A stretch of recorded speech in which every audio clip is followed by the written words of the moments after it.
So I'm on Vector Studio, and now let's select the Shape tool, left click, select the Ellipse tool, and now hold Shift key down and then create your circle to create a perfect circle.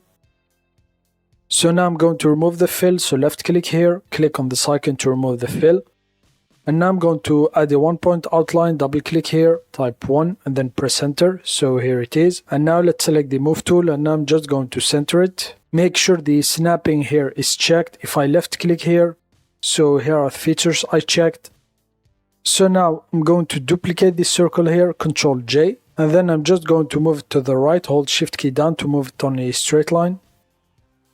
And now I'm going to left click outside to deselect all the shapes. And now let's select the Shape tool, left click. This time I'm going to select the Rectangle tool.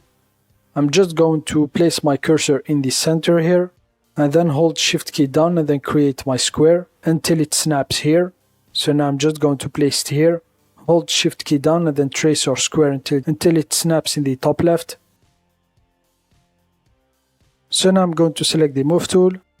I'm going to select these two layers here, the circle and the square. And now I'm just going to click on this icon here to combine them, to add them. And now I'm going to select this circle here I duplicated earlier. Hold Shift key down and then move it to the left until it snaps to the middle.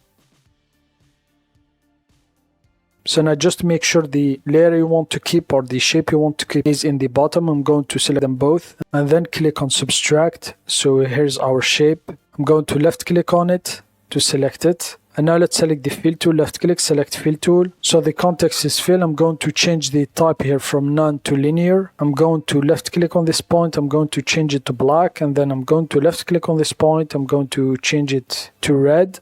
So I'm just going to drag this handle here more to the right like this. And now let's select the Move tool. And now Control J to duplicate this shape. And now hold Shift key down and then rotate your layer from this handle to -90 degrees. So hold Shift key down and then rotate it. And now I'm just going to move it to the right until it snaps here. So here it is. Now I'm going to select both layers, Control J to duplicate them, and now hold Shift key down and then rotate duplicated layers to 180 degrees. So here it is, and now hold Shift key down and then move them down until they snap. And now I'm just going to select all shapes, click on Group,